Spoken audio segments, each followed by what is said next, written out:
ವಿಷ್ಣು ಸೇನೆ ಮಾಡಿದ ಮಹತ್ವದ ಕೆಲಸಗಳನ್ನು ವಿಷ್ಣುದಾದ ಅವರೇ ಕೊಂಡಾಡಿದ್ದು ಇದೆ. ಆ ಥರದ ಕೆಲವೊಂದು ವಿಷಯಗಳನ್ನು ನಾನು ಹಂಚಿಕೊಳ್ಳೇಬೇಕು. ಮೇಲುಕೋಟೆಯ ದೇವಸ್ಥಾನದ ವಠಾರದಲ್ಲಿರುವ ಜನರಿಗೆ ಕುಡಿಯೋ ನೀರು, ಟಾಯ್ಲೆಟ್ ವ್ಯವಸ್ಥೆ ಸ್ವಾತಂತ್ರ್ಯ ಸಿಕ್ಕ 50 ವರ್ಷಗಳಾದರೂ ಆಗಿರಲಿಲ್ಲ. ಅದನ್ನು ವಿಷ್ಣು ಸೇನೆ ಮಾಡಿಕೊಟ್ಟಿತ್ತು.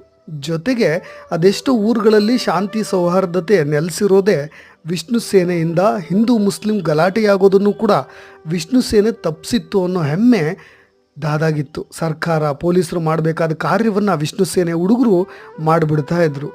ಜೊತೆಗೆ ಇನ್ನೊಂದಿಷ್ಟು, ಅದು ಅತಿರಂಜಿತ ಅಂತ ಯಾವತ್ತೂ ಹೇಳ್ಕೋಬೇಡಿ.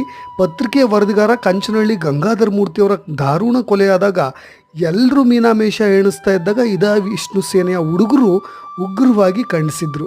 ಅದನ್ನು ಕೂಡ ದಾದಾ ಅವರು ಯಾವಾಗಲೂ ಸ್ಮರಿಸ್ಕೊಳ್ತಾ ಇದ್ರು. ಜೊತೆಗೆ 4 ವರ್ಷದ ಹಿಂದೆ ಕೊಪ್ಪ ತಾಲೂಕಿನ SV ಸತ್ಯನಾರಾಯಣ ಎಂಬುವ 3 ವರ್ಷದ ಮಗು 2 ಕೈಗಳನ್ನು ಕಳೆದುಕೊಂಡಾಗ ಆಪರೇಷನ್ ಮಾಡಿಸಿದ್ದು ವಿಷ್ಣು ಸೇನೆ.